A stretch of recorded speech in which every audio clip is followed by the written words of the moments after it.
খেয়াল করে শুনেন, বিশ্বনবী সাইয়েদনা ওমরে ফারুককে জড়িয়ে ধরলেন। ওমরে ফারুক এবার বিশ্বনবীরে বললেন, নবী আমরা কি সত্যের উপরে নাই?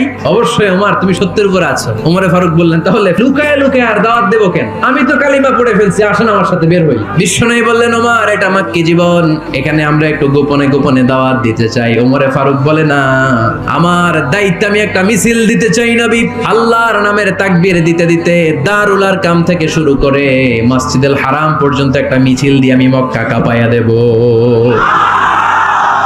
অনুমতি দেন। বিশ্বনবী দিতে চায় না। ওমর ফারুক অনেক বোঝানোর পরে স্বল্প পরিসরের একটা অনুমোদন পাওয়া গেল বিশ্বনবী সাল্লাল্লাহু আলাইহি ওয়াসাল্লামের কাছ থেকে। কিন্তু মিছিল যে দিবে, মিছিলের জন্য লোকের দরকার আছে না নাই? এখানে লোক নেই, আমি একাই মিছিল দিতেছি, এটা জমবে? মিছিল জমবে? খুঁজে উনি 11 জন মুসলিম সাহাবা পেলেন। ওমর ফারুক বললেন, 11 জনই সই, এই 11 জন নিয়েই আমি আল্লাহর নামের তাকবীর দেব। 2 লাইন করলেন, পেছনে 6 জন, আর এই লাইনের নেতা বানালেন বিশ্বনবীর চাচা হামজাকে, আর সামনে 5 জন, তার আগে দাঁড়ালেন উনি নিজেই। তাহলে 6 6 12।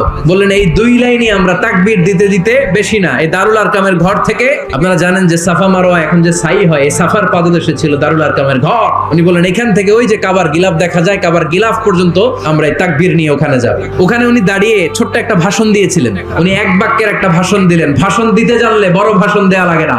কে আছো এই মক্কায়? কে আছো মায়ের বুক খালি করতে চাও? কে আছো বাচ্চাগুলারে, নিজের সন্তানগুলোরে ইয়াতীম বানাতে চাও? বুকের পাটা থাকলে আমি ওমরে থামাও। এই বলে উনি আল্লাহু আকবার, আল্লাহু আকবার, আল্লাহু আকবার বলে স্লোগান শুরু করে দিলেন। এক এক স্লোগানে মক্কার মরুজমিন থারথার করে কাঁপতে আরম্ভ করলো। এই মিছিল মক্কার কেউ দেয় নাই। মিছিলের আওয়াজ শুনে আবু জাহেল বাইরিস, উতবা বাইরিস, শাইবা, ওয়ালিদ ইবনে মুগিরা সব বের হইছে। কি রে, আমার এলাকায় এত বড় স্লোগান, কার এত সাহস? বের হয়ে দেখে মিছিলের সামনে ওমর। ওমরে দেখে দিছে এক দৌড়, কারণ ওমরে ফারুককে থামানোর মতো বাপের বেটা মক্কায় দ্বিতীয়টা কেউ ছিল না। আওয়াজ করে বলেন ঠিক কিনা? ওইরকম একটা ওমরের দরকার, আমাদের বেশি চাই না। জোরে বলেন ঠিক কিনা?